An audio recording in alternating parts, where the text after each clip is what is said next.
కర్ణాటకలో బీజేపీ కొత్త ఎత్తుగడకు తెరలేపింది. కర్ణాటక నుంచి బీజేపీ ఎమ్మెల్యేల మద్దతుతోటి దేవేగౌడని రాజ్యసభకు పంపిస్తారు అని మొన్నటిదాకా చర్చ నడిచింది. బీజేపీ అధిష్టానం కూడా దేవేగౌడ అభ్యర్థిత్వం పట్ల చాలా సుముఖంగా ఉంది. ఎందుకంటే జేడీఎస్ బీజేపీ పొత్తులో ఉన్నాయి. జేడీఎస్ నాయకుడు కుమారస్వామి కేంద్ర మంత్రివర్గంలో కూడా ఉన్నారు కదా. సో జేడీఎస్ అడిగింది, బీజేపీ ఒప్పుకుంది. కానీ ఉన్న ఫలాన్ని నిన్న తమ రాజ్యసభ అభ్యర్థిగా నాగరాజును ప్రకటించింది బీజేపీ అధిష్టానం. అంటే దేవేగౌడను పక్కన పెట్టి నాగరాజు అనేటువంటి బీజేపీ పార్టీకి సంబంధించిన నాయకుడికి రాజ్యసభ సీట్ ఇచ్చారు. దానికి ఉన్న కారణం ఏంటంటే, అంటే దేవేగౌడికి షాక్ ఇచ్చి మరి తమ మిత్రపక్షాన్ని పక్కన పెట్టి మరి ఎందుకు నాగరాజు అనేటువంటి ఒక నాయకుడిని తెర ముందు తీసుకొచ్చారు అంటే, ఈ మధ్యకాలంలో కాంగ్రెస్ పార్టీ కర్ణాటకలో సీఎంని మార్చింది కదా.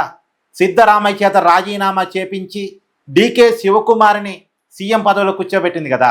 సిద్ధరామయ్య కురువ సామాజిక వర్గానికి సంబంధించిన నాయకుడు. అందులోనూ అహింద సామాజిక కూటమికి సిద్ధరామయ్య నాయకుడు.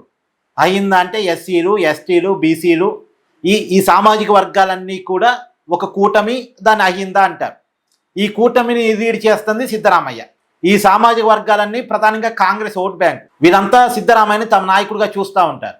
ఈ అహింద కూటమికి నాయకుడిగా ఉన్నటువంటి సిద్ధరామయ్యను, అందులో కురువ సామాజిక వర్గానికి సంబంధించిన సిద్ధరామయ్యను సీఎం పదవి నుంచి తప్పించడం పట్ల కొంత ఆ సామాజిక వర్గాల్లో కోపం ఉంది.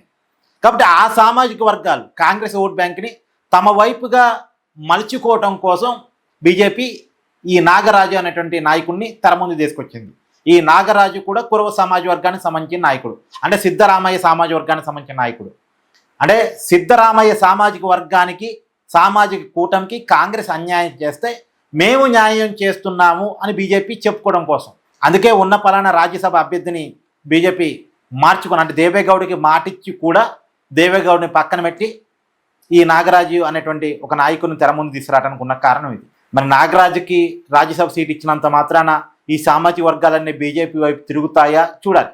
కానీ కర్ణాటక రాష్ట్రం మీద మాత్రం బీజేపీ చాలా ఫోకస్డ్గా పనిచేస్తుంది. ఇంకా సౌత్ ఇండియాలో వాళ్ళకి అధికారం రావడానికి గట్టిగా అవకాశం ఉన్న రాష్ట్రం కర్ణాటక. వాళ్ళు కర్ణాటకలో బలంగానే ఉన్నారు. గతంలో బీజేపీని ఓడించే కాంగ్రెస్ అధికారంలోకి వచ్చింది. కాబట్టి మళ్ళా కర్ణాటకలో అధికారాన్ని సంపాదించుకోవాలి. ఎందుకంటే సౌత్ ఇండియాలో ఏ రాష్ట్రంలో కూడా బీజేపీ అధికారంలో లేదు. కాబట్టి కర్ణాటక మీద చాలా ఫోకస్డ్గా పనిచేస్తున్నారు. అంటే అహింద సామాజిక వర్గాన్ని ఆకట్టుకోవడం కోసం, కురువ సామాజిక వర్గాన్ని ఆకట్టుకోవడం కోసం ప్రస్తుతానికి ఎత్తుగడ అయితే చేశారు. చూడాలి రిజల్ట్ ఎలా ఉంటుందని.